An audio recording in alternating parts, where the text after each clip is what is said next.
this is something me and you, and obviously you tweet about it, but like the start of the series, like this seemed inevitable to me. Like there was nothing about the Kings. I shouldn't say nothing. That would actually be ignorant of me. They have threats, and Kempe was obviously someone you're like, oh boy, like, he could do it. Like Kempe's good, but he's just like, I don't know. Eventually, they just outsmarted them. They tried to outsmart themselves, and they just clearly just screwed it all up. You'll let me know when JD's here, right? Cool. Can you send me? Oh, no, man. What? I'm good. Okay. You got it. Yeah. My point with all of this stuff we said earlier was not that this isn't the best version of the Kings or whatever you want to say. My point was it doesn't effing matter. They do not play hockey the right way. Yeah. They were down by 2 goals with 10 minutes to go. They had 1 guy forechecking and 4 in the neutral zone.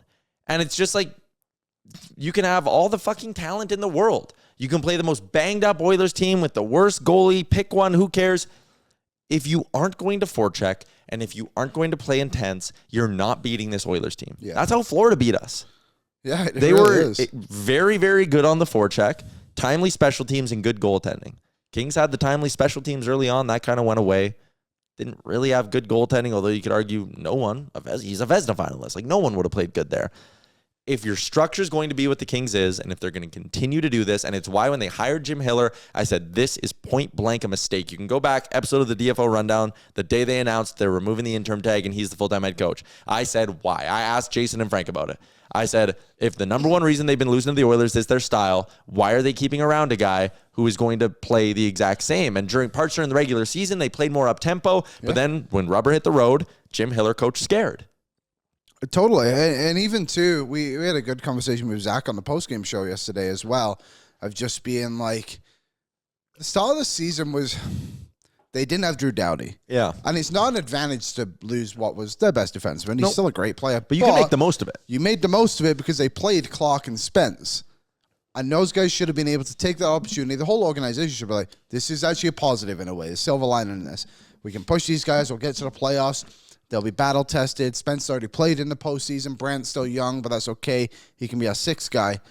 And they just refuse to play them at all. And then, ironically, like I said, they're the guys who get the goals for you yesterday at pivotal moments, too. Like the Clark goal, like, sure, Pickett could have probably had it. He did put it. It was a good shot as well, to give him some credit. And then, obviously, Spence gets one towards the end of the second period as well to somewhat kill a bit of the Oilers' momentum, at least, like, stun the building a little bit. And they just refuse to adapt and be like, oh, these guys can actually play hockey and they're good to do it. And Hiller had a quote, and it was funny. It was Dennis again who asked him the question of being like, will you think about not playing your depth over the summer? Like, do you see this as a mistake? And he's like, no. Which is just like, mind-blowing. Yeah, it is mind-blowing. I'm like, maybe in the moment you don't want to admit to it, but like, you should think about it. Like, I think that fourth line, to give the Kings the credit that I think those guys deserve, I think they came out and did a relatively decent job when they were given some minutes to play. And like last night, they actually played a decently more amount. And they were effective. They all set series highs in minutes by the end of the second period. Okay. Unbelievable. Imagine if they did have 6 games. And like, obviously, I'm glad they didn't because there was one, but it's just like, you had the opportunity to take the series, but you just weren't good enough. JD's here? Oh, I thought that's why you gave me a thumbs up. Sorry. Oh, no, he's pointing at the telly. Ah, well, our monitor's still broken.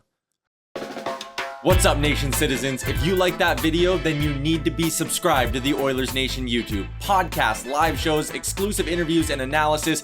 Everything you need from your favorite voices at Oilers Nation. And you don't want to miss any of it, so hammer that subscribe button.